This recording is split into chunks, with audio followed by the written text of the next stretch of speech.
तो hello everyone and welcome to the part two UPSC.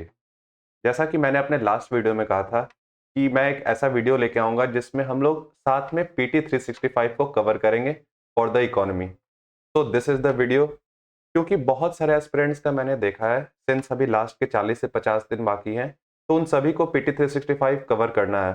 But उन्हें ये नहीं पता है कि ये इतने बल्कि कंटेंट को 104 पेजेस का ये है। इसके बाद इसका अपडेटेड वर्जन जो आता है उसमें अप्रॉक्स 80 टू 100 पेजेस रहेंगे। तो किस तरीके से इसे कवर करें कि सारे फैक्ट्स और डेटा जो मेरे लिए इंपॉर्टेंट है वो मुझे याद रहें, और साथ ही साथ उन्हें ये भी जानना होता है कि कौन कौन ऐसे चीजें होती हैं जिसे हम स्किप कर सकते हैं, कौन से ऐसे डेटाज है जो हमारे काम के नहीं है, या फिर कोई एक ऐसा पॉइंट जो कि हमने अपने स्टैटिक वाले पार्ट में पढ़ रखा है और हम लोग वहां से रिवीजन कर सकते हैं। तो इन सारे डाउट्स को क्लियर करने के लिए हम लोग साथ में ये पीटी 365 का वीडियो बना रहे हैं, ताकि हम लोग कवर करें, इसको साथ में रिवाइज करें और ये देखें कि हमारा प्राइम फोकस किस चीज़ों पे होना चाहिए, ताकि हम लोग जो मेन चीज़ें हैं, जो इंपॉर्टेंट चीज़ें हैं, उन पे फोकस करें और उसे बार बार रिवाइज कर सकें, ताकि जब ज़रूरत पड़े तो उसे हम एग्जाम में याद कर सकें, उससे क्वेश्चन को सॉल्व करने में हमारी मदद हो। तो without wasting any time, let's start this video. तो अब जैसे हम देखते हैं, ये इकोनॉमी है पीटी 365 का। तो सबसे पहला आता है हमारा brief glans at Indian economy. अब ये वाला पार्ट हमारे लिए थोड़ा इंपॉर्टेंट हो सकता है। क्यों? क्योंकि इनमें बहुत सारे ऐसे फैक्ट्स हैं जो कि ट्विस्ट करके किसी ना किसी आपके ऑप्शंस में दे दिए जाएंगे और आपको ये पता होना चाहिए। जैसे कि India is fifth largest economy bye nominal GDP. ये छोटा छोटा जो न्यूआंस है, यहाँ से ही यूपीएससी क्वेश्चन को ट्विस्ट करता है। तो ये हमें पता रखना है कि इंडिया फिफ्थ लार्जेस्ट है bye nominal GDP and third largest economy in the world by PPP, यानी कि परचेजिंग पावर पैरिटी में थर्ड लार्जेस्ट आती है। उसी तरीके से हमारा डायरेक्ट टैक्सेस कितना है, तो 56.72%। ये है हमारा of the total tax revenue in 23-24। ये हमें एक मोटा मोटी आइडिया होना चाहिए कि जो हमारे डायरेक्ट टैक्सेस हैं वो हमारे टोटल टैक्स के 50% से ज्यादा होते हैं। एग्जैक्ट फिगर्स नहीं इंपॉर्टेंट है 56.72, but in the back of the mind हमें ये पता होना चाहिए कि अच्छा, हमारे डायरेक्ट टैक्सेस मोर देन 50% होते हैं। उसी तरीके से इंफ्रास्ट्रक्चर में India has second largest road network and largest rail network in Asia. अब ये अगर आपको पता है, ये आपको बेसिक आइडिया है, तो अगर मान लीजिए कहीं क्वेश्चन में ऐसा फ्रेम कर दिया कि China has the largest rail network in Asia, तो आपको एक सेकंड के लिए डाउट हो सकता है कि हाँ, हो सकता है चाइना, क्योंकि वेल डेवलप्ड कंट्री है तो ज़्यादा से ज़्यादा रेल नेटवर्क एशिया में उसी के होंगे। बट नहीं, इंफ्रास्ट्रक्चर में हमें ये बात ध्यान रखना है कि India is the second largest road network और इसका लार्जेस्ट रेल नेटवर्क है पूरे के पूरे एशिया में। अब अगर हम लोग बात करें इंडिया के स्ट्रक्चरल ट्रांसफॉर्मेशन की, तो इसमें हमारे लिए क्या क्या इंपॉर्टेंट पार्ट है, तो हमें इसमें ये ध्यान देना है कि 1970 से लेकर 2020 में हमारा किस तरीके से स्ट्रक्चर चेंज हुआ। जैसे कि एग्रीकल्चर में हमारा अगर 1970s का बात करें, तो उस समय 73.9% थे, हमारे देश की जनता 73.9% एग्रीकल्चर में एम्प्लॉयड थी। बट अभी कितना है, ये 42। इंडस्ट्री में उस समय मात्र 11.3 था, अभी कितना है 24। तो इसमें क्या हुआ है, इंक्रीज। एग्रीकल्चर में क्या हुआ है, डिक्रीज।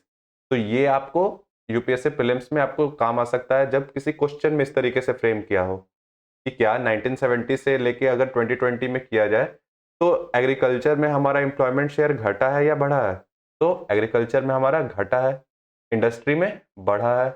उसी तरीके से इंडस्ट्री सर्विसेज में भी क्या है, बढ़ा है। पहले 14.8 था, 30.7 था।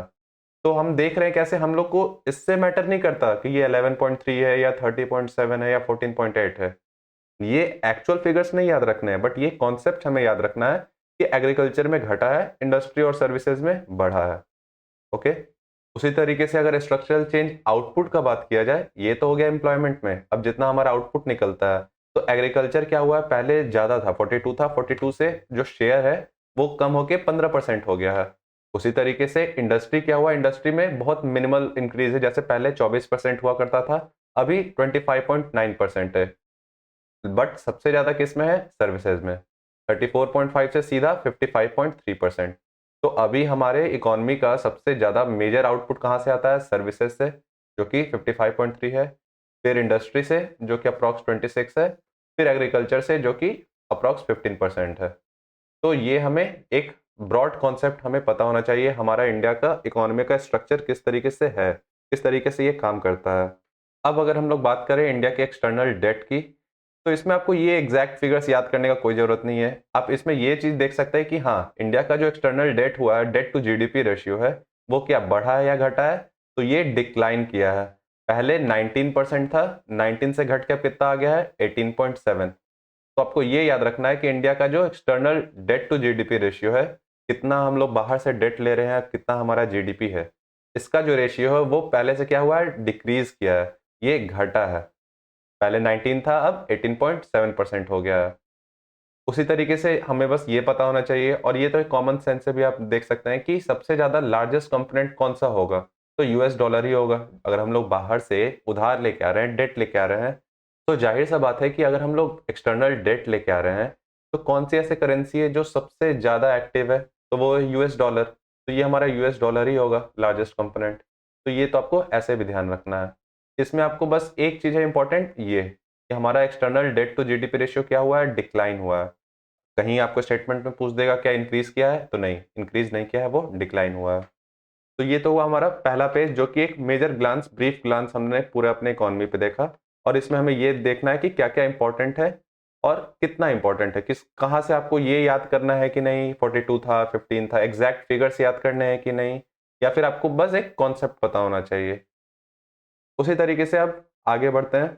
तो अब जैसे नेक्स्ट है हमारा फर्स्ट, जो कि बैंकिंग एंड मॉनेटरी पॉलिसी। तो इसमें हमने सबसे पहले ये देखना है कि व्हाई इन द न्यूज़, ये न्यूज़ में है क्यों? तो RBI release a study on monetary policy transmission.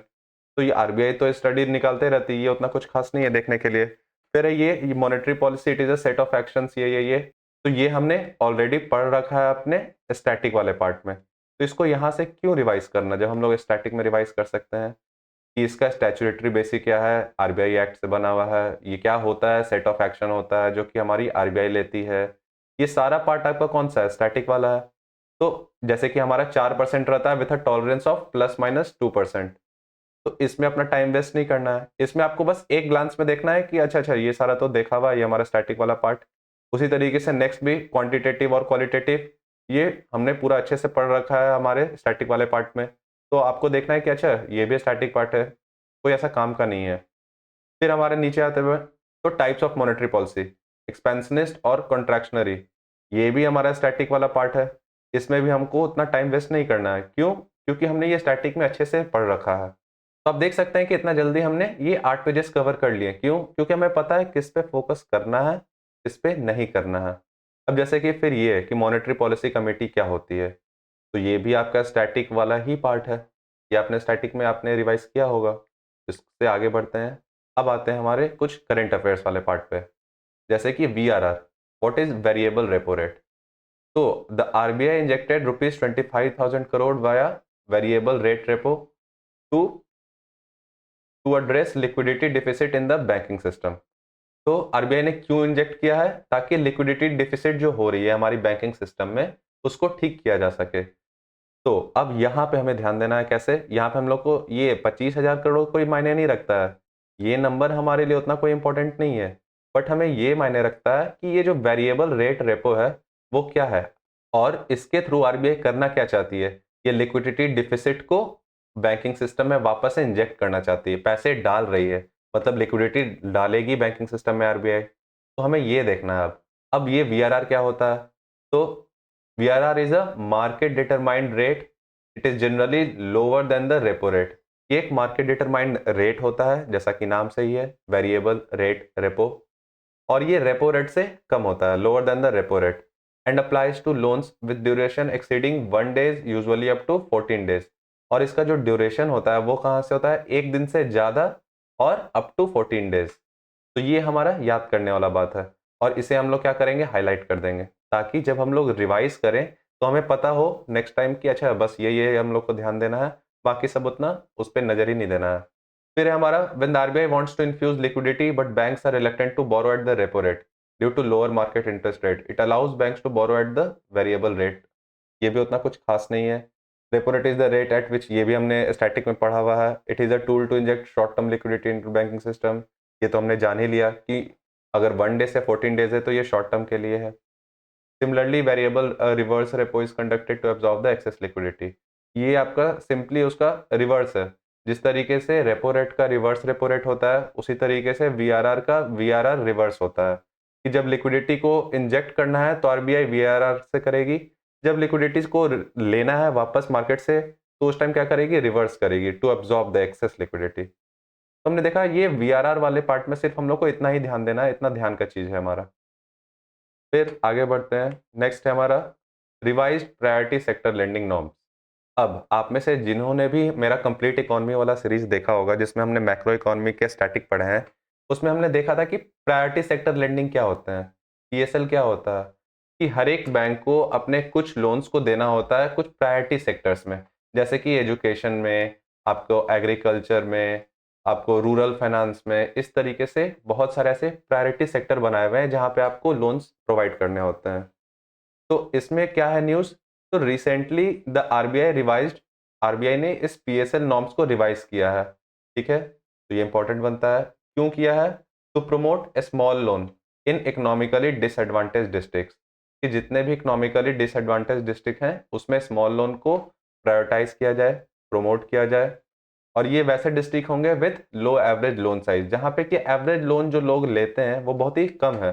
जैसे कि कोई अगर एवरेज लो क्या हो गया कि कोई 20,000 का लोन, 50,000 का लोन, वहाँ पे लोन साइज ही कम है। तो इसके लिए आरबीआई ने पीएसएल गाइडलाइंस को थोड़ा रिवाइज किया है। तो ये तो बस हम लोग को एक छोटा मोटा आइडिया मिल गया कि चलो हाँ ये न्यूज़ में हुआ है, अभी ऐसा किया गया है। अब इसमें से हम लोग को याद क्या क्या रखना है, तो सबसे पहले हमें ये याद रखना है कि ज़्यादा वेटेज किसको दिया जाएगा, to the fresh priority sector loans, जो कि फ्रेश लोन्स हैं, इससे पहले नहीं दिए गए हैं, उन पे ज़्यादा से ज़्यादा वेटेज होगा।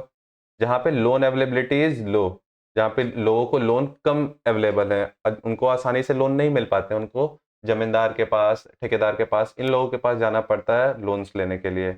तो वहाँ के लिए जो फ्रेश प्रायोरिटी सेक्टर लोन्स है वहाँ के लिए वेटेज ज़्यादा होगा। बाकी अगर देखा जाए तो ये सिर्फ नंबर्स हैं जिसमें कि उतना कुछ खास नहीं है। हाँ, एक ये है कि MSME loans, all bank loans to MSE shall qualify for classification under PSL. मतलब जितने भी लोन बैंक्स देती है micro and small medium enterprises को, एमएसएमईस को, वो सारे क्वालिफाई करेंगे अंडर देयर पीएसएल नॉर्म्स। उनको गिनती किया जाएगा कि हाँ ये भी आपने पीएसएल में ही लोन दिया है। तो ये आपको एक ध्यान से याद रखना है। नेक्स्ट फिर वही प्रायोरिटी सेक्टर लेंडिंग क्या होता है, तो ये हमने देख लिया अपने स्टैटिक वाले में। ऑब्जेक्टिव क्या है, to ensure that vulnerable section of society और अंडर डेवलप्ड एरियाज वहाँ पे उनको क्रेडिट मिले। पता है, हाँ ये हमको अब याद रखना है कि पीएसएल को फॉर्मलाइज कब किया गया था, तो 1972 में फॉर्मलाइज किया गया था। फिर नेक्स्ट है हमारा कमिटीज एसोसिएटेड विद पीएसएल। ये हमारे लिए थोड़ा इंपॉर्टेंट हो जाता है, क्यों, क्योंकि बहुत सारे ऐसे क्वेश्चंस होते हैं मैच द फॉलोइंग्स वाले में कि ये कमिटी किससे रिलेटेड है, ये कमिटी किससे रिलेटेड है। तो हमें ये याद रखना है कि पीएसएल से कौन सी कमेटी रिलेटेड है, तो गडगिल कमेटी 1969 की और घोष कमेटी 1982 की। ये दोनों इंपॉर्टेंट है related to PSL, that is priority sector loans. अब हमें और क्या ध्यान में देना है, पीएसएल सर्टिफिकेट। तो पीएसएल सर्टिफिकेट क्या होता है, they are tradable certificates issued against priority sector loans of banks. कि बैंक्स अगर पीएसएल के लोन देते हैं, मतलब प्रायोरिटी सेक्टर में लेंडिंग करते हैं, तो उन्हें एक ट्रेडेबल सर्टिफिकेट मिलता है। और इसका एम क्या है, to enable banks to achieve the priority. जाहिर सा बात है, जो आपको अपना टारगेट पूरा करना है तो आप कैसे दिखाइएगा कि मैंने अपना टारगेट पूरा किया है, तो आपके पास सर्टिफिकेट होगा कि हाँ भाई आपने यहाँ पे प्रायोरिटी सेक्टर में इतना लोन दिया है। अब मान लेते हैं कोई एक बैंक है, कोई एक बैंक है ए, अगर इसका पीएसएल नॉर्म्स था कि आपको 10 करोड़ तक का लोन्स देना था और इसने 12 करोड़ का लोन्स पीएसएल में दे दिया। ठीक है, अब दूसरा बैंक है बी, अब इस बैंक बी ने अभी तक सिर्फ अपना 8 करोड़ ही दिया था पीएसएल में, प्रायोरिटी सेक्टर लेंडिंग में। अब ये अभी 2 करोड़ का इसके पास कम हो रहा है, डेफिसिट हो रहा है। तो ये क्या करेगा, बैंक ए से ये 2 करोड़ के जो सर्टिफिकेट है वो खरीद लेगा। ठीक है, पीएसएल के सर्टिफिकेट खरीद लेगा, इसीलिए ये क्या है, दे आर ट्रेडेबल सर्टिफिकेट्स। एक बैंक दूसरे को वो सर्टिफिकेट ट्रेड कर सकती हैं। तो अब जैसे ये 2 करोड़ से खरीद लेगा तो इसका कितना हो जाएगा, 10 करोड़ हो जाएगा। तो इसका पीएसएल नॉर्म फुलफिल हो जाएगा कि हाँ भाई इसने भी 10 करोड़ लोन दिए हैं। तो इसके लिए इस मैकेनिज्म को फुलफिल करने के लिए पीएसएल सर्टिफिकेट्स लाया गया है कि पीएसएल सर्टिफिकेट्स क्या होते हैं, ट्रेडेबल होते हैं। अब ये जैसे कुछ कुछ कैटेगरीज हैं कि कौन कौन से पीएसएल के अंडर आते हैं, तो एग्रीकल्चर आता है, एमएसएमई आता है, एक्सपोर्ट क्रेडिट आता है, education, housing, social infrastructure, renewable energy, और भी कुछ कुछ ऐसे जो भी काम हमारे प्रायोरिटी सेक्टर में हो। तो ये सारे मेन मेन हैं, एक बार ध्यान से इसको बस देख लेना है। अब ये आता है हमारा इंपॉर्टेंट पार्ट कि क्या क्या टारगेट्स और सब टारगेट्स हैं पीएसएल के लिए, अलग अलग तरह के बैंक्स के लिए। ये पार्ट भी अगर आप चाहें तो अपने स्टैटिक से कवर कर सकते हैं, बट अगर आपका जो स्टैटिक पार्ट जहाँ से आप कवर कर रहे हैं वो अगर अपडेटेड है तभी। ये नहीं कि आप अगर मृणाल सर के क्लासेस किए हुए हैं 2013 वाले, उससे इसको रिवाइज करें। क्यों? क्योंकि बहुत सारी चीज़ें चेंज हो चुकी हैं। तो अगर आपका स्टैटिक पार्ट अपडेटेड है तो आप इसको वहाँ से कर सकते हैं, अगर नहीं तो आप यहाँ से भी इसको कर सकते हैं। क्यों? क्योंकि इसे बहुत अच्छा टेबुलर फॉर्म में यहाँ पे दे दिया है, तो आप यहाँ से भी इसे रिवाइज कर सकते हैं। तो हम लोग देख सकते हैं कि बैंक्स को अलग अलग कैटेगरी में बांटा गया है। सबसे पहला है आपका डोमेस्टिक कमर्शियल बैंक, जितने भी यहाँ के इंडिया के कमर्शियल बैंक्स हैं, एंड फॉरेन बैंक्स, और साथ ही साथ कुछ वैसे फॉरेन बैंक जिसका 20 ब्रांचेस या 20 से ज़्यादा ब्रांचेस इंडिया में है, उनका ये पहला कैटेगरी है। दूसरा है वैसे फॉरेन बैंक्स जिसका 20 से कम है, ठीक है। तीसरा है हमारे आरआरबीज जो कि रीजनल रूरल बैंक्स हैं, और चौथा है सारे स्मॉल फाइनेंस बैंक। तो ये हमारा कैटेगरी हो गया। अब देखेंगे कि टोटल प्रायोरिटी सेक्टर में क्या-क्या नॉर्म्स हैं उनके लिए, क्या-क्या टारगेट्स हैं। टोटल प्रायोरिटी सेक्टर में कितना होना चाहिए lending? 40% of adjusted net bank credit. जितना भी आपका लोन दे रहे हैं उसका 40%। ये किसके लिए है? डोमेस्टिक वाले के लिए, कि जितना आप लोन दे रहे हैं उसका 40%, या फिर credit equivalent of balance sheet exposure whichever is higher, ये सेम ही पार्ट है, इस पे आपको उतना ध्यान नहीं देना है। ये आपको ध्यान देना है कि जितना भी आपका नेट बैंक है वहाँ का 40%, क्योंकि क्वेश्चन यहाँ से फ्रेम होगा। डोमेस्टिक कमर्शियल बैंक्स को चाहिए होता है 40%, तो हाँ चाहिए होता है। वैसे फॉरेन बैंक्स जिसका 20 से कम ब्रांच है उससे चाहिए होता है, तो हाँ भाई इनका भी सेम होता है, इतना ही डोमेस्टिक उतना ही होता है। फिर पूछेगा फॉरेन बैंक जिसका 20 से ज़्यादा है, तो वो भी इसी कैटेगरी में आ गया, उसको भी 40%। आरआरबीज को, कि आरआरबीज को भी 40% चाहिए होता है, तो नहीं, आरआरबीज को 75 चाहिए होता है। अब बोलिएगा क्यों? क्योंकि भाई तुम्हारा जन्म ही इसी काम के लिए हुआ है। रीजनल रूरल बैंक्स आपका बनाया ही इसीलिए गया है कि आप प्रायोरिटी सेक्टर में लेंडिंग करें, तो इसीलिए इनका टोटल प्रायोरिटी सेक्टर में 75% of all the loans, all the credits होना चाहिए। उसी तरीके से स्मॉल फाइनेंस बैंक का भी क्या है, 75% ऑफ एनबीसी। तो ये दोनों में 75% और ये दोनों में 40%, ये आपको ध्यान देना है। फिर अब नेक्स्ट है कि एग्रीकल्चर में कितना है, तो जितना भी है एडजस्टेड नेट बैंक क्रेडिट उसका 18% एग्रीकल्चर में होना चाहिए। For home? For domestic commercial banks, जो भी यहाँ पे इंडियन बैंक्स हैं, इंडिया के जो भी बैंक हैं, एसबीआई हो गया, आईडीबीआई हो गया, इन सब के लिए, ठीक है। तो इनको 18% करना है एग्रीकल्चर में, out of which a target of 10% is prescribe for small and marginal farmers. अब ये भी नहीं कि ये 18% आप सबसे बड़े बड़े जमींदारों को दे दिए, इस 18% का भी 10% जो है वो स्मॉल एंड मार्जिनल फार्मर्स के लिए होना चाहिए। अब ये रूल इनके लिए तो है, एसबीआई, आईडीबीआई जितने भी डोमेस्टिक हैं उनके लिए, और जितने भी फॉरेन बैंक्स जो कि 20 से ज़्यादा वाले हैं, 20 प्लस वाले हैं, उनके लिए ये है। क्यों? क्योंकि वो बड़े हैं, वो कर सकते हैं। बट क्या छोटे-छोटे बैंक्स हैं, फॉरेन बैंक्स जिनके 20 से भी कम ब्रांचेज़ हैं, वो ये करेंगे? नहीं, उन पे ये नॉट एप्लीकेबल है। तो ये ध्यान देना है। फिर है आपका आरआरबी, हाँ भाई, जब ये कर रहा है तो तुम क्यों नहीं करोगे? तुम्हारा तो काम ही इसीलिए हुआ है। Same with small finance banks, इनका भी 18% एग्रीकल्चर में होगा।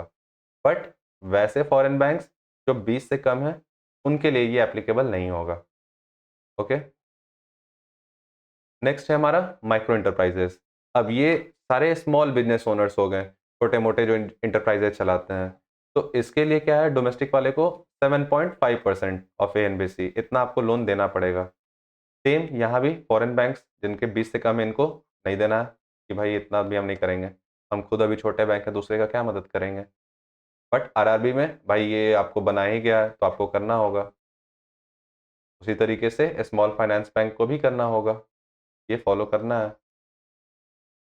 फिर नेक्स्ट है हमारा same as domestic commercial bank, हाँ, ये कुछ मिसप्रिंटिंग है।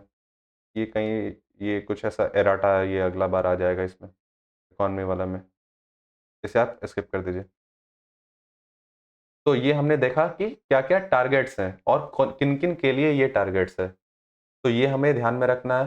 कुछ यहाँ पे ऐसे फिगर्स हैं जो कि हमें ये हमेशा ध्यान में रखना है, foreign banks with less than वाले के लिए है या नहीं है और 20+ के लिए है या नहीं है। तो हमें बस ये याद रखना है, ये जो फर्स्ट कैटेगरी है ये सारे अमीर लोगों का कैटेगरी है, ये अमीर वाले बैंक्स हैं, तो इनको ये सब करना होगा।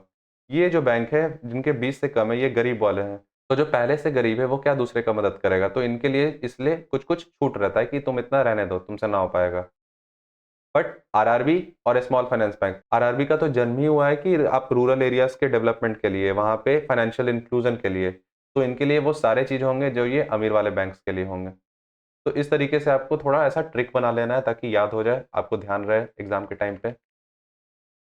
तो ये हमारे जैसा एक पॉइंट कवर हो गया। अब अपना नेक्स्ट पॉइंट देखेंगे। आगे बढ़ने से पहले एक छोटी सी रिक्वेस्ट है कि अगर आपको ये वीडियोस अच्छी लग रही हैं तो इन्हें प्लीज लाइक और सब्सक्राइब करें और अपना सपोर्ट शो करें, क्योंकि 72.1% ऐसे व्यूअर्स हैं जिन्होंने सब्सक्राइब नहीं किया है। So please show your support and subscribe to this channel. तो अब आगे बढ़ते हैं। नेक्स्ट है हमारा बहुत ही important topic MIBOR, that is Mumbai interbank outright rate. तो आखिर ये मिबोर है क्या और ये क्यों न्यूज में था?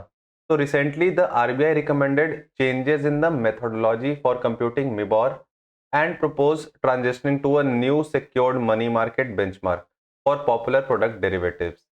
तो आखिर ये मिबोर होता क्या है? तो मिबोर क्या है? It is a interest rate benchmark. ये एक इंटरेस्ट रेट का बेंचमार्क है जिस बेंचमार्क के अनुसार जितने भी बैंक्स हैं वो अनसिक्योर्ड फंड्स जाके बोरो करते हैं और पैसे उधार में लेते हैं। तो अब जैसे कि एक तो हो गया कि आपको सिक्योर्ड लोन चाहिए, तो सिक्योर्ड फंड में आपको जाहिर सा बात है इंटरेस्ट रेट कम लगेगा। बट अगर आपका अनसिक्योर्ड फंड है उसको आपको बोरो करना है तो इंटरेस्ट चार्जेस काफी हाई लगते हैं। और ये इंटरेस्ट चार्जेस डिसाइड कैसे होते हैं कि वो 10% होगा या 20% होगा? तो ये डिसाइड करने वाला जो फैक्टर होता है, जो बेंचमार्क होता है, उसे ही हम कहते हैं मिबोर। तो बेसिकली हर जगह का अपना अपना एक ऐसा बेंचमार्क सेट किया हुआ होता है कि इस पे बेस करके हम अपना इंटरेस्ट रेट को रखेंगे। तो जो ये मिबोर है वो किस चीज पे बेस्ड है? It is based on the trades, और वो trades executed on negotiated dealing system और NDS call system in the first hour. ये हमें जानने का कोई यूज का नहीं है, इससे हमारा क्वेश्चन नहीं आएगा। बट ये हमें बस पता है कि किसी चीज पे एक फैक्टर पे ये बेस्ड होता है, उस पे ये एक बेंचमार्क सेट होता है कि इस अनुसार रेट होगा 15%, 20%, 30%।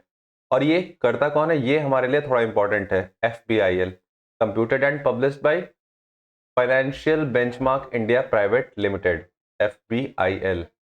और ये इस बेंचमार्क को रिलीज करता है।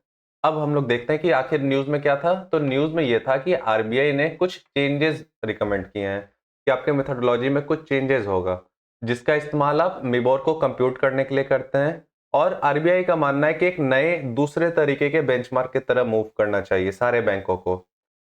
तो इससे पहले मिबोर से पहले इंडिया यूज क्या करती थी? लिबोर। ये भी आपको ध्यान में रखना है, लंदन इंटरबैंक ऑफर्ड रेट। और आरबीआई ने ये रिकमेंड किया, ये इशू किया था एडवाइजरी सारे बैंक्स को कि आप जितना जल्दी हो सके स्टेप बैक लीजिए, ट्रांजिशन अवे कीजिए फ्रॉम द लिबोर। तो लिबोर से हट के हमारी सारी बैंक्स आई थी मिबोर पे। और ये लिबोर क्या है? लिबोर एक ग्लोबल बेंचमार्क इंटरेस्ट रेट है। जिस तरीके से मिबोर इंडिया के लिए मुंबई इंटरबैंक है, उस तरीके से लिबोर लंदन इंटरबैंक है। और ये एक ग्लोबल बेंचमार्क इंटरेस्ट रेट है जिसपे जितने भी बाहर के ग्लोबल बैंक्स हैं वो एक दूसरे से पैसे लेंड करते हैं और बोरो करते हैं। तो it is an benchmark for international interbank market short term loans के लिए। फिर ये हमारा कॉल मनी मार्केट क्या होता है? ये तो स्टैटिक वाला पार्ट है आपका। नेक्स्ट हमारे लिए इंपॉर्टेंट ये हो जाता है कि आरबीआई ने स्टैब्लिश किया है a system of alternative reference rates, ARRs, that allows banks to choose rates from a basket of currencies rather than British Pound International for financial transaction। इस अल्टरनेटिव रेफरेंस रेट में क्या होता है? अब bank के पास उनको ये अलाउ है कि वो रेट अपने चूज कर सकती हैं और उनको एक बास्केट ऑफ करेंसीज मिलेगा, रादर देन कि पहले जो होता था कि ब्रिटिश पाउंड इंटरनेशनल उसी में सारे फाइनेंशियल ट्रांजेक्शन्स होते थे। तो ये आपको ये पूरा का पूरा उतना ध्यान में नहीं रखना है, बस ये ध्यान में रखना है कि आरबीआई ने एस्टैब्लिश किया है ARR, क्योंकि ऐसे क्वेश्चन यूपीएससी में फ्रेम हो सकते हैं प्रीलिम्स में। तो हमें ये पता चल गया कि मिबोर क्या होता है, और मिबोर से पहले क्या लिबोर हुआ करता था। और इसमें जो फंड्स होते हैं वो क्या होते हैं? वो अनसिक्योर्ड होते हैं। ये ध्यान देना है, अनसिक्योर्ड फंड्स होंगे। फिर ये उतना कुछ खास नहीं है, ये अल्टरनेटिव है लिबोर का। फिर है फाइनेंशियल बेंचमार्क, एफबीआई, ये क्या क्या है इसका भी कोई वैसा, ये सब चीज ऐसे ही कुछ कुछ चीजें हैं। जैसे कि अब एफबीआईएल, तो इसे ही आपको स्किप करना है कि डायरेक्ट एफबीआईएल के बारे में इतना हम लोग को पीएचडी थोड़ी करना है। बस ये ध्यान में रखना है कि हाँ चलो एफबीआईएल है, वो आरबीआई उसको रेगुलेट करती है, ये पता होना चाहिए। बाकी ये सब में अपना टाइम वेस्ट नहीं करना है, उतना आगे बढ़ना है। तो नेक्स्ट हमारा क्या है, आरबीआई सरप्लस ट्रांसफर।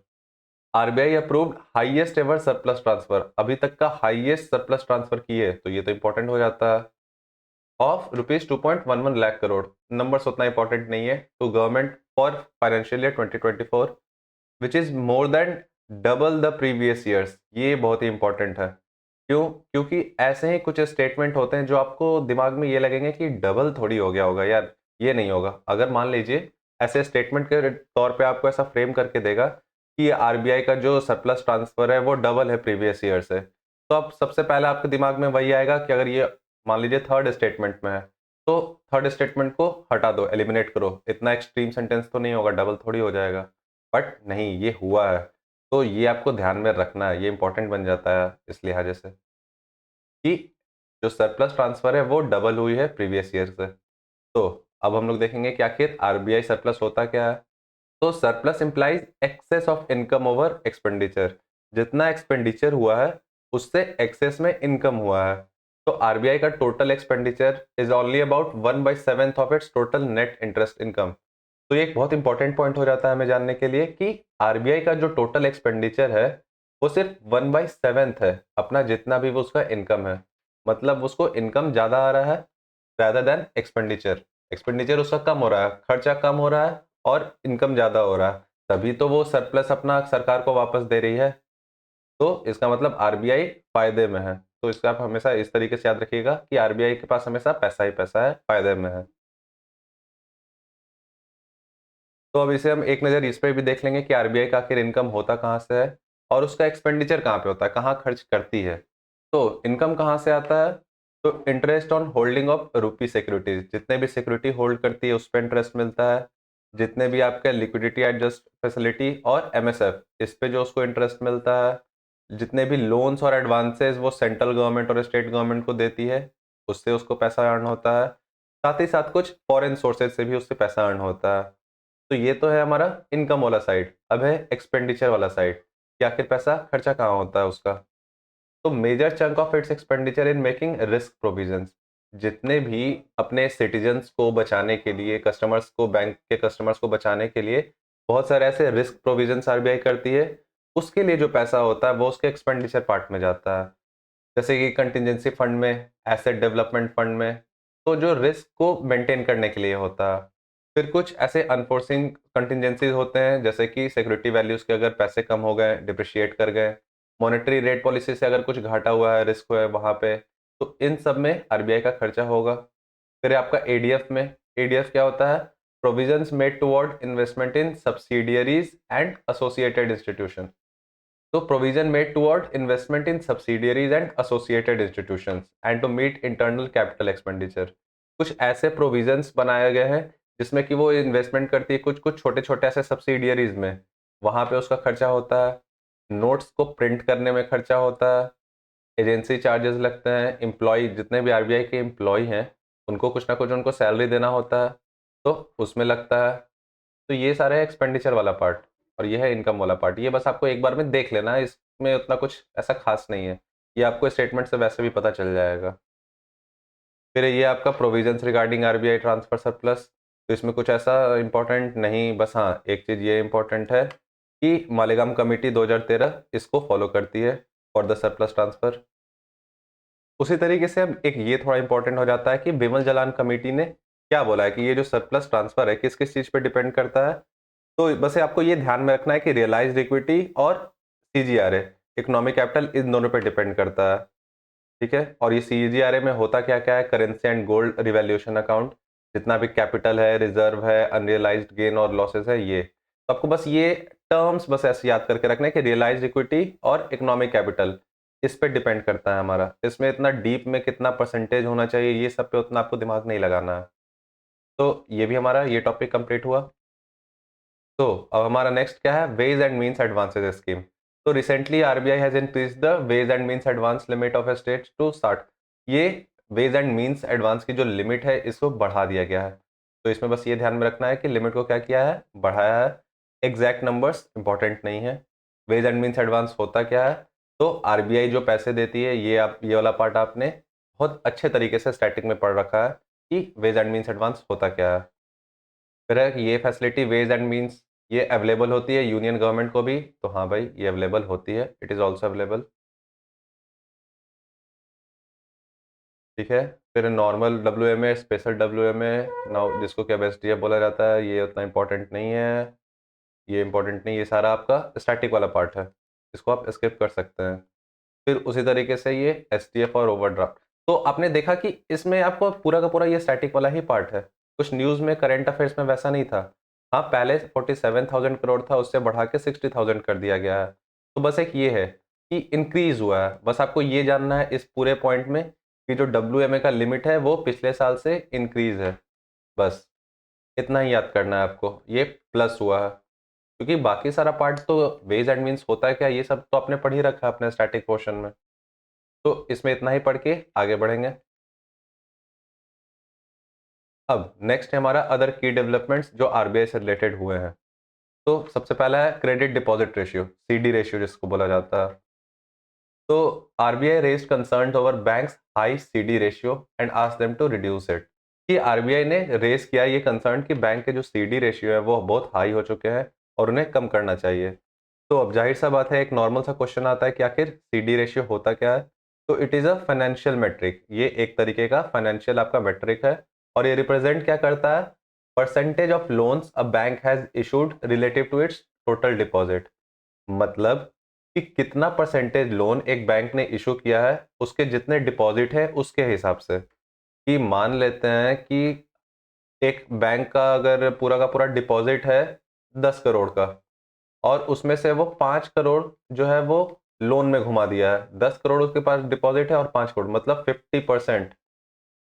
तो ये हो गया उसका क्या, सीडी रेशियो 50%। तो ये अगर ज़्यादा हाई होगा इसका मतलब रिस्क ज़्यादा ले रही है बैंक, किसी भी टाइम वो बैकफायर कर सकता है, कभी भी बैंक रन हो सकता है। तो आरबीआई ने इसीलिए कंसर्न जाहिर किया है कि बैंक के जो सीडी रेशियो है वो धीरे धीरे हाई होते जा रहे हैं। और उन्होंने कहा है कि तुम इसे कम करो, 10 करोड़ और तुम्हारे पास है ही, तो उसमें से 5 करोड़ लोन पे क्यों दे रहे हो, कम करो इसको, 1 करोड़ करो। तो सीडी रेशियो क्या होता है हमें समझ में आया। इसमें हमें ध्यान क्या क्या रखना है कि आरबीआई ने कंसर्न किया है, सीडी रेशियो होता क्या है, बस। अब जैसे कि इसमें आगे हम लोग स्टैट्स की तरह अगर जाए, तो according to the RBI's financial stability report, CD ratio peaked at 78.8%, highest since 2005। तो हाँ, ये हमें भले याद रखना है कि सीडी रेशियो हाईएस्ट सिंस 2005 से सबसे हाईएस्ट पे पहुंच गया है, दिसंबर 2023 में पहुंचा था बेसिकली। और एक और इम्पोर्टेंट चीज कि जितने भी सीडी रेशियो जिनके हाई है, over 75% of the banks with CD ratios above 75% are private sector banks. मतलब ये प्रॉब्लम ज़्यादा किस में है, प्राइवेट सेक्टर में। और आप इसे कोरिलेट कैसे कीजिएगा, ये प्राइवेट सेक्टर है, इससे ज़्यादा प्रॉफिट चाहिए होगा, ज़्यादा प्रॉफिट चाहिए होगा, तो ये इसीलिए वैसा ग्रीडी होके 10 करोड़ में से 5 करोड़ का ये लोन घुमा रहा है। तो 50% इसका CD हाई है।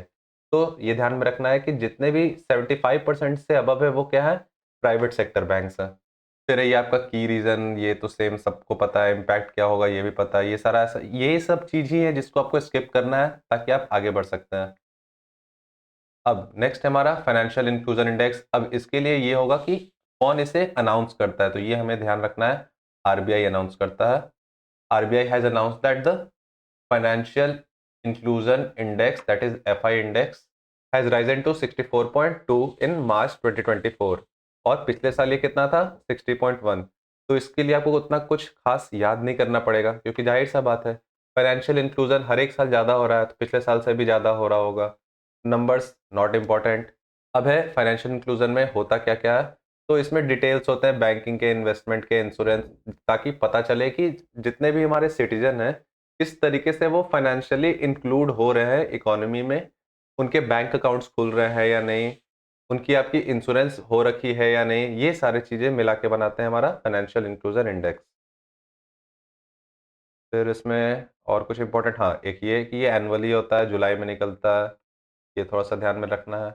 इसमें 3 ब्रॉड पैरामीटर्स होते हैं, एक्सेस 35%, यूसेज 45% कि कितना यूसेज कर रही है उन सारे सर्विसेज का, और क्वालिटी कैसा है वो है 20%।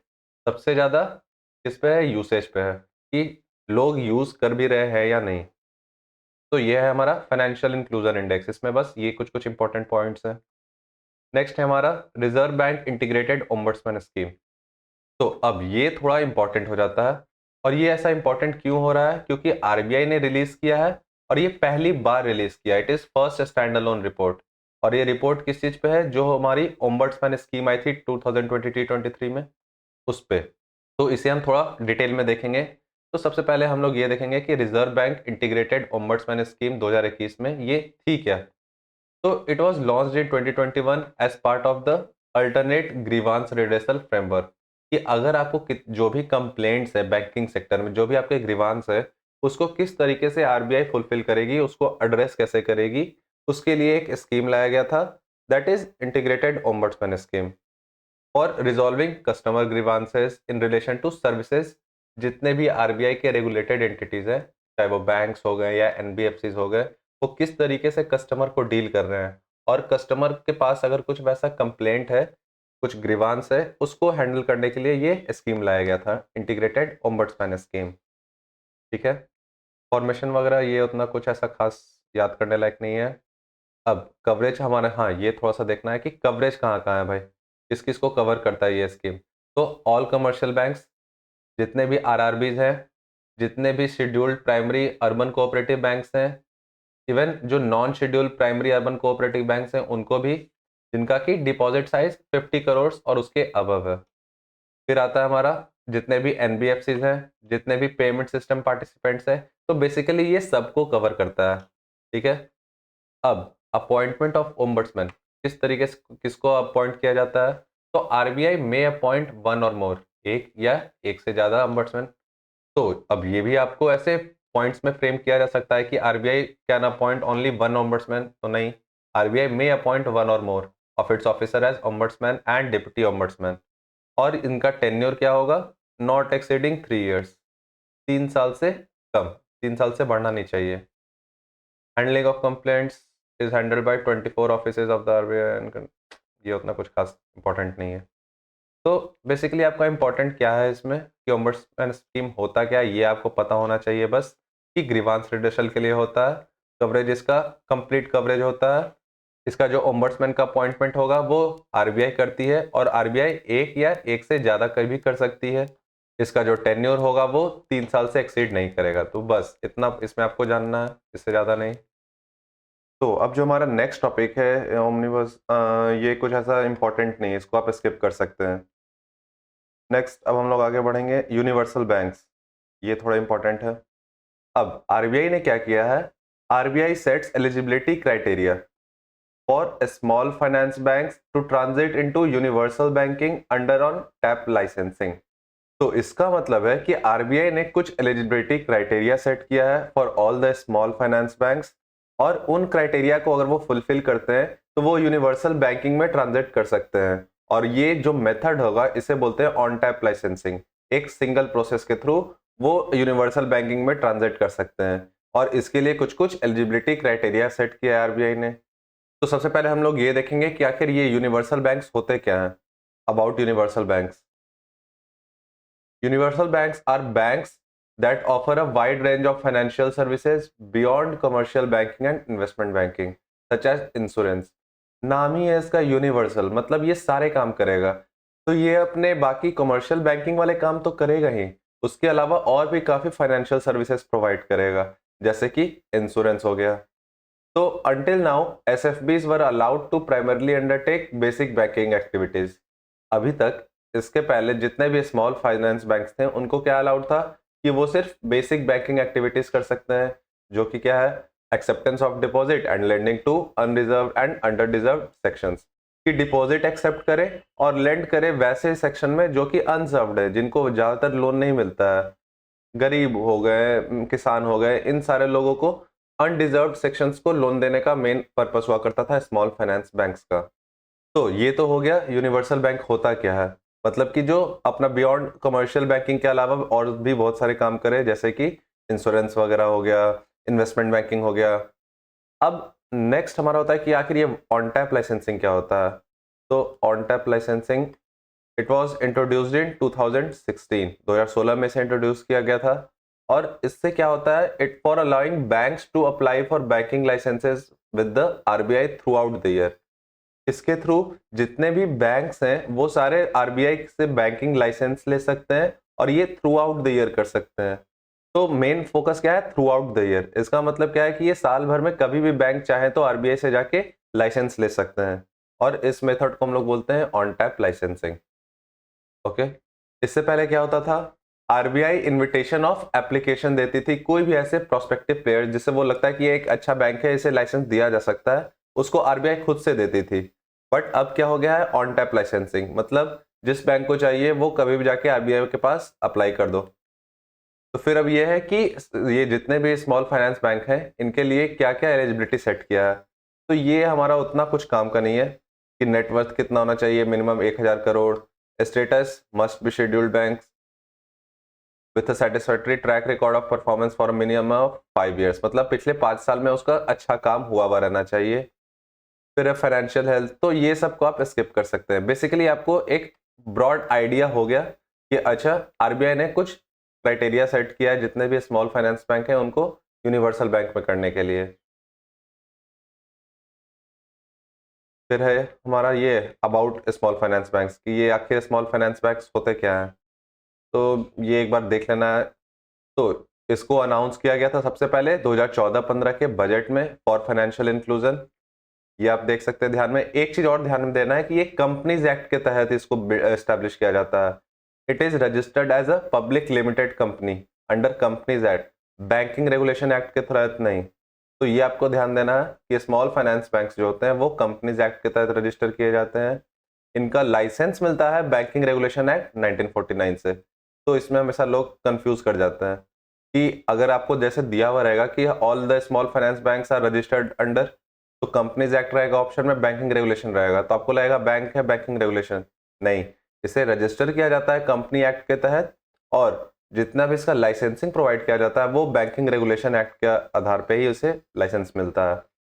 फिर इसका कैपिटल रिक्वायरमेंट क्या होना चाहिए, तो 200 करोड़ का कैपिटल होना चाहिए। और कुछ इसमें एक्सेप्शन है, तो मतलब ये ऐसा रिजिड नहीं है, तो ये आपको बस ध्यान में रखना है। Adjusted net bank credit required to extend 75% of their credit to the priority sector। ये तो हमने पहले भी देख रखा है कि 75% उनको अपना प्रायोरिटी सेक्टर में ही लेंडिंग करना होता है। तो ये हो गया स्मॉल फाइनेंस बैंक्स के बारे में। नेक्स्ट अब हमारा न्यूज में क्या था, urban cooperative banks. And why in the news, the RBI asked urban cooperative banks to stop the practice of setting up a dividend equalisation fund.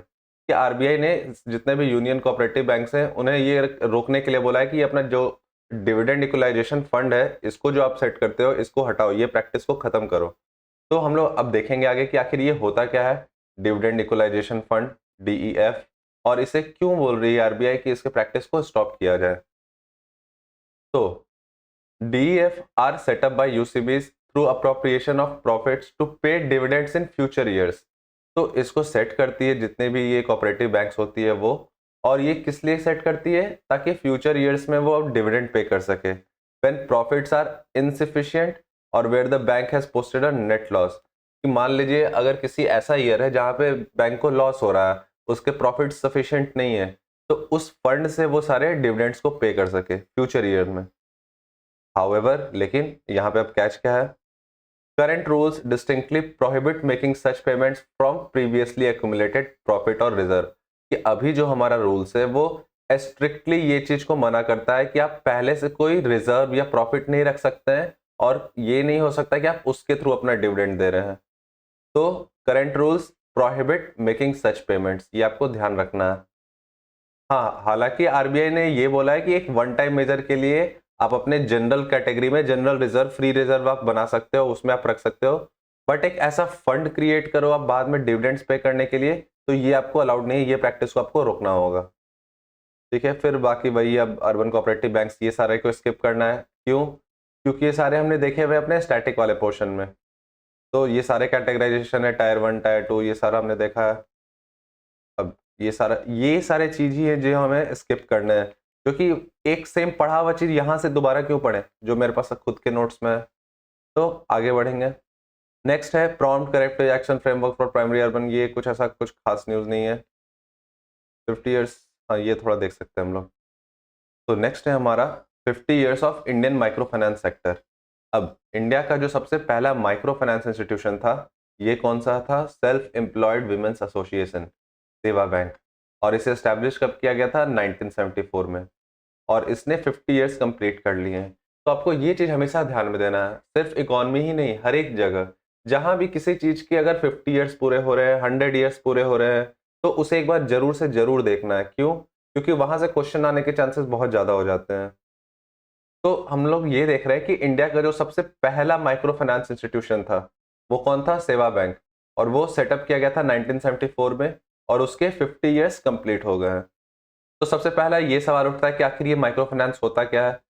तो ये जो माइक्रो फाइनेंस होते हैं वो क्या करते हैं? इट ऑफर्स फाइनेंशियल सर्विसेज, जाहिर सा बात है, नाम से ही है माइक्रो फाइनेंस। और ये सर्विसेज ये देते हैं स्मॉल वैल्यू लोन्स के, छोटे छोटे लोन्स के, to marginalised and poor individuals who lack access to formal banking services. अब मान के चलिए कि कोई एक बार्बर है, कोई एक कारपेंटर है, उसे अगर पैसे की जरूरत है, तो वो कहाँ से पैसे लेगा? तो वो माइक्रो फाइनेंस से इजिली ले सकता है, क्योंकि ये छोटे स्मॉल वैल्यू लोन्स हैं। मान लेते हैं उनको 50,000 का जरूरत है, 20,000 का जरूरत है, 1 लाख तक का जरूरत है।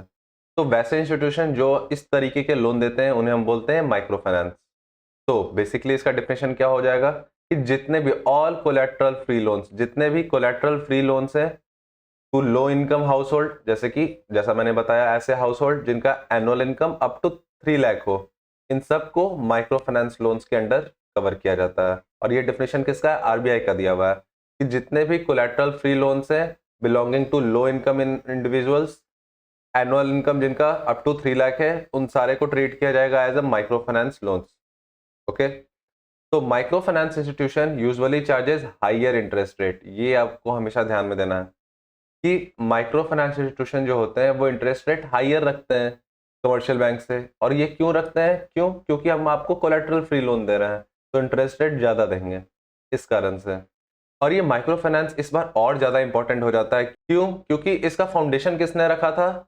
Nobel laureate Muhammad Yunus. और ये मोहम्मद यूनुस अभी बहुत ज़्यादा न्यूज़ में है। क्यों? क्योंकि अभी बांग्लादेश में जो ये पूरा का पूरा क्राइसिस हो रहा है, जैसे ही शेख हसीना हट गई हैं वहां से प्राइम मिनिस्टर पे, तो अभी एक्टिंग प्राइम मिनिस्टर अभी वहां के यही हैं, नोबल लॉरेट मोहम्मद यूनुस। और इन्होंने फाउंडेशन रखा था मॉडर्न एमएफआईज का विथ एस्टैब्लिशमेंट ऑफ ग्रामीण बैंक इन बांग्लादेश इन 1976। तो इस लिहाजे से ये आप इसको स्टार मार्क कर लीजिए, ये बहुत ज़्यादा इंपॉर्टेंट है। इससे कोई ना कोई एक क्वेश्चन जरूर निकल सकता है। तो ये हमें ध्यान में रखना है कि नोबल लॉरेट थे मोहम्मद यूनुस, जो कि अभी एक्टिंग प्राइम मिनिस्टर है बांग्लादेश के, और इन्होंने फाउंडेशन रखा था मॉडर्न एमएफआई का। आपको ये भी पूछ सकता है, जैसे कि जरूरी नहीं है इकोनॉमी के ही क्वेश्चन में, नॉर्मली भी पूछ सकता है कि जैसे मोहम्मद यूनुस है जो अभी एक्टिंग प्राइम मिनिस्टर है बांग्लादेश के, इन्हें नोबेल प्राइज किस चीज में मिला है, किस फील्ड में मिला है? Economy, medical science, physics. तो आपको अगर ये पता है कि अच्छा नहीं, इनको मॉडर्न एमएफआईज के लिए मिला, माइक्रो फाइनेंस इंस्टीट्यूशंस के लिए मिला है, तो आप यहाँ से भी एक जगह सिक्योर हो गए। अब हम लोग आगे देखेंगे कि initiatives taken by government for micro finance in India. Government ने क्या क्या इनिशिएटिव ली? तो इसमें आपको वही बेसिक कुछ स्कीम्स है, जैसे कि Pradhan Mantri Mudra Yojana, recognition of self regulatory organisations, SROs, harmonised. ये सारे आपको ये मेंस पर्सपेक्टिव से सही है, प्रीलिम्स के लिए नहीं है। तो इसमें हम लोग को बस इतना ही देखना था कि माइक्रो फाइनेंस आखिर होता क्या है। इसके 50 ईयर्स हो गए सेवा के, और इसे सबसे पहले लाया किसने था, फाउंडेशन किसने किया था? तो मोहम्मद यूनुस ने किया था। नेक्स्ट है हमारा NBFCs, non banking financial companies. तो इसमें एक अभी बहुत बड़ा न्यूज आया है कि आरबीआई ने 4 ऐसे एनबीएफसीज है जिनको कि लोन देने से मना कर दिया है। और ये उसने अपने खुद के जो पावर्स उसे मिलते हैं आरबीआई एक्ट 1934 से, उसको इस्तेमाल करते हुए किया है कि ये 4 एनबीएफसीज है, ये इनको बैन कर दिया जाता है, ये कोई लोन नहीं दे सकते हैं। जाहिर सा बात है कि जब ये इतना बड़ा न्यूज होगा तो ये यूपीएससी के लिए भी थोड़ा इंपॉर्टेंट हो जाएगा। तो अगर बेसिकली देखा जाए तो करंट अफेयर्स के लिहाजे से ये इतना कुछ इंपॉर्टेंट नहीं है। हाँ, आपको ये सारे चीज पते होने चाहिए कि एनबीएफसीज होता क्या है, एनबीएफसीज और बैंक्स के बीच का डिफरेंस क्या है। तो ये वाला सारा पार्ट भी आपका स्टैटिक वाला है। बस आपको हाँ ये पता होना चाहिए कि रिसेंटली आरबीआई ने ये चीज किया है, 4 ऐसे एनबीएफसीज है जिन्हें कि लोन देने से मना किया है, और ये पावर उसको कहां से आता है, तो from section 45L of RBI act 1934। अब इसे फ्रेम कैसे करेगा, इसे फ्रेम इस तरीके से करेगा कि क्या आरबीआई के पास ये पावर है कि किसी एनबीएफसी को वो बैन कर सकती है फ्रॉम ग्रांटिंग लोन्स। तो इस तरीके से करके आपको क्वेश्चन फ्रेम किया जा सकता है। तो आपको बेसिकली बस ये चीज पता होना चाहिए कि हाँ आरबीआई कर सकती है, उसके पास ये पावर्स है, और उसने भी रिसेंटली 4 को किया है। बाकी ये जो इतना सारा, ये सारा आपका स्टैटिक वाला पोर्शन है, ये सारा का सारा स्टैटिक पोर्शन है। तो देखिए इसी तरीके से आप क्या करते हैं, जो स्टैटिक वाला पार्ट है उसे आप स्टैटिक में पढ़ेंगे, जो करंट वाला पार्ट है आप उसे करंट में पढ़ेंगे। और ये जो 104 पेजेस है इसमें 17 पेजेस इतने जल्दी हो गए, क्यों? क्योंकि हमने देखा कि हमें पढ़ना क्या है, कौन सा इंपॉर्टेंट पार्ट है। तो अब नेक्स्ट है हमारा NPS, that is non performing assets. तो ये न्यूज में क्यों रहा है, तो आरबीआई ने अपना एक बायएनुअल फाइनेंशियल स्टेबिलिटी रिपोर्ट निकाला, और उसमें इसने ये हाईलाइट किया कि जो हमारे एनपीएस है उसमें हमारे क्या क्या अचीवमेंट्स हैं। तो अचीवमेंट्स हैं इसका मतलब क्या है कि एनपीएस हमारे पहले से कम हुए हैं। तो उसने ये हाईलाइट किया है कि जितने भी शेड्यूल्ड कमर्शियल बैंक्स हैं उनका ग्रॉस एनपीए और net NPA ratio it fell to multi year, मतलब बहुत सालों से उतना नहीं गिरा था, उतना वो गिरा है, fell to multi year lows of 2.8% and 0.6%। मतलब हमारा जो ग्रॉस एनपीए है जितने भी शेड्यूल्ड कमर्शियल बैंक्स हैं वो 2.8% है, और अगर नेट निकाला जाए तो वो सिर्फ 0.6% है। और ये कब का है, मार्च एंड। तो ये तो खैर उतना इंपॉर्टेंट नहीं है, बट ये फिगर हमने ध्यान में रखना है कि 2.8% और 0.6%। तो अब आपके दिमाग में ये आ रहा होगा कि आखिर ये एनपीएस होता क्या है, नॉन परफॉर्मिंग एसेट्स क्या होता है। तो a non-performing asset is a loan or advance that is overdue for more than 90 days। ये 90 डेज आपको याद रखना है कि जो भी ऐसा लोन होगा जो 90 दिन से ज्यादा तक उसको पे नहीं किया गया है तो उसे हम बोलते हैं NPA, that is non performing assets. और जिस तरीके से हमारे नेशनल इनकम में ग्रॉस और नेट वैल्यू होते हैं उसी तरीके से एनपीए में भी एक ग्रॉस होता है और एक नेट होता है। नेट होता है वो करंट ईयर का दिखाता है एनपीएस। इसमें कुछ और वैसा है नहीं कुछ देखने लायक। फिर हमारा 3 क्लासिफिकेशन ऑफ एनपीएस, ये भी हमने स्टैटिक वाले पार्ट में पढ़ रखा है। फिर है ये सारे स्टेप्स टेकन, ये सब आपको स्किप करना है, क्यों? क्योंकि ये मेंस पर्सपेक्टिव से इंपॉर्टेंट है। ऐसा ऐसा प्रीलिम्स के लिए इसमें कुछ ऐसा इंपॉर्टेंट है नहीं, सिवाय एक चीज के, ये सरफेसी एक्ट। ये आपको बस ध्यान में रखना है कि सरफेसी एक्ट 2002 में आया था, और ये क्या करता है, it secured creditors to take possession of collateral upon a default in repayment. मतलब अगर कोई डिफॉल्ट करता है तो उसके कोलैटरल्स को पोजेस कर सकता है, उसके कोलैटरल को सीज कर सकता है जिसने भी लोन दिया है, जो क्रेडिटर है। तो ये किससे आया था, सरफेसी एक्ट 2002 से।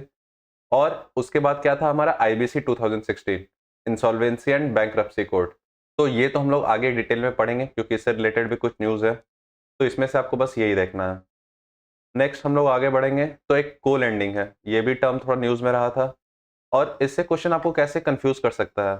जैसे कि जो फाइनेंस मिनिस्ट्री है उसने स्टेट बैंक ऑफ इंडिया को ये बोला है कि आपने एक कमेटी बनाना है और उस कमेटी से जितने भी को लेंडिंग के इश्यूज है उन्हें टैकल करना है। सबसे पहला सवाल, को लेंडिंग होता क्या है? बेसिकली जो लोग पोटेंशियल इन्वेस्टर्स होते हैं, जो लोग लेंड करते हैं, तो अगर 2 या 2 से ज्यादा लेंडर्स मिल के लेंड करें तो जाहिर सा बात है उनके पास पैसा ज्यादा रहेगा।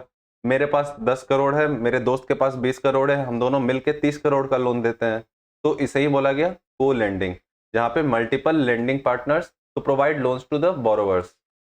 अब इससे क्या होता है, लेंडिंग कैपेसिटी बढ़ती है और इंडिविजुअल लेंडर का रिस्क थोड़ा कम होगा। अगर हम लोग आरबीआई का बात माने तो आरबीआई के हिसाब से बैंक्स एंड एनएफसी कैन, ये लोग कर सकते हैं, परमिटेड है, they can co lend loans to priority sector, लेकिन सिर्फ किसको, प्रायोरिटी सेक्टर पे, with a minimum 20% credit risk. और ये 20% क्रेडिट रिस्क होना चाहिए एनबीएफसीज पे, और बैंक्स पे बाकी सारा। मतलब कि जितना, अगर मान लेते हैं 1 करोड़ का या 10 करोड़ का है तो उसका 2 करोड़ का रिस्क होगा एनबीएफसी पे और 8 करोड़ का होगा जो बैंक है उस पे, जो साथ में को लेंडिंग पार्टनर है। बट क्या हमें अलाउड नहीं है, इस पे फोकस करना है। तो banks are not allowed to enter into co lending with an NBFC. और ये कोई ऐसी वैसी एनबीएफसी नहीं, बल्कि वैसी एनबीएफसी जो कि उसके प्रोमोटर्स ग्रुप में है। अब प्रोमोटर्स ग्रुप का मतलब क्या है, ये आपको दिख नहीं रहा होगा, एक सेकेंड। हाँ, तो जो उसके प्रोमोटर्स ग्रुप में है, अब बैंक्स क्या होते हैं, banks are listed on the stock market. बहुत सारे उनके ऐसे भी एनबीएफसी होंगे जिनके पैसे लगे होंगे उसी बैंक में। तो अगर देखा जाए तो उस एनबीएफसी का पैसा भी उसी बैंक में लगा है और वो साथ में उसी के साथ मिलकर को लेंडिंग कर रहा है। तो इस प्रैक्टिस को खत्म करने के लिए फाइनेंस मिनिस्ट्री ने बोला है कि ये स्टेट बैंक ऑफ इंडिया को कि आप एक कमेटी बनाइए और देखिए जितने भी ये ऐसे इशू हो रहे हैं जो कि अलाउड नहीं है उन सबको टैकल करने के लिए। तो आपको बस ये कॉन्सेप्ट पता होना चाहिए कि को लेंडिंग होती क्या है। नेक्स्ट हम लोग आगे बढ़ेंगे तो विलफुल डिफॉल्टर्स। तो why in the news, wilful defaulters news में क्यों था? तो आरबीआई ने एक डायरेक्शन इशू किया है on treatment of wilful defaulters and large defaulters under RBI act. ये उतना ध्यान में नहीं रखना है। आरबीआई ने कुछ डायरेक्शन दिया है। क्या डायरेक्शन दिया है आगे देखते हैं। तो सबसे पहला विलफुल डिफॉल्टर होता क्या है? तो जिसके पास भी आउटस्टैंडिंग अमाउंट ऑफ 25 लाख और अबव हो और वो विलफुली वो दे सकता है, वो कैपेबल है लेकिन दे नहीं रहा है 25 लाख से ऊपर के लोन को, तो इसको हम लोग बोलेंगे विलफुल डिफॉल्ट। ओके, यहाँ पे borrower has the capacity to pay, उसके पास कैपेसिटी है पे करने का बट वो पे नहीं कर रहा है। उसी तरीके से लास्ट डिफॉल्टर कौन होते हैं? जिनका अमाउंट ये 1 करोड़ से अबव होता है। तो ये ध्यान में रखना है कि अगर 25 लाख से अबव तो विलफुल और अगर 1 करोड़ से अबव तो लास्ट डिफॉल्टर्स। तो अब इसका आइडेंटिफिकेशन कैसे होगा कि ये सही में विलफुल डिफॉल्टर है या नहीं? तो लेंडर्स को एस्टैब्लिश करना होगा एक आइडेंटिफिकेशन कमिटी और वो कमिटी ये डिसाइड करेगी, वो एविडेंस को एग्जामिन करेगी कि अच्छा सही में ये विलफुल डिफॉल्टर है या नहीं है। तो बस ये बेसिकली ये इतना ही ये की प्रोविजन था इस डायरेक्शन का। Wilful defaulter 25 lakh, large 1 crore and above. Identification क्या होगा? लेंडर्स को करवाना होगा एक आइडेंटिफिकेशन कमिटी के साथ जो कि सारे एविडेंस को एग्जामिन करेगी। बस इससे ज़्यादा इसमें और कुछ है नहीं वैसा ध्यान देने को। तो नेक्स्ट है हमारा इंसॉल्वेंसी एंड बैंक्रप्सी कोड 2016। ये न्यूज़ में क्यों रहा है? तो आईबीबीआई ने कुछ नए गाइडलाइंस निकाले हैं, इस कारण से ये न्यूज़ में रहा था। और ये गाइडलाइन किस चीज के लिए है? For the process of appointing IPs, यानी कि जो इंसॉल्वेंसी प्रोफेशनल्स होते हैं उनको अपॉइंट करने का जो प्रोसेस है उसके रिगार्डिंग कुछ नए गाइडलाइंस आए हैं।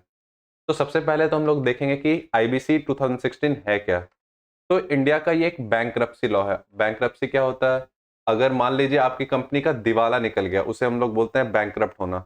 तो इंडिया की ये बैंक्रप्सी लॉ है कि अगर आपके कंपनी का दिवाला निकल जाता है, आपकी कंपनी डूब जाती है, तो आपने जितने लोगों से लोन लेके रखा है, जिनको आपको पेमेंट करना है, आपके लाइबिलिटीज है, उनको कैसे हैंडल किया जाएगा। तो इस सारे के सारे प्रोसेस को रखा गया है हमारे आईबीसी कोड में, इंसॉल्वेंसी एंड बैंक्रप्सी कोड 2016 में।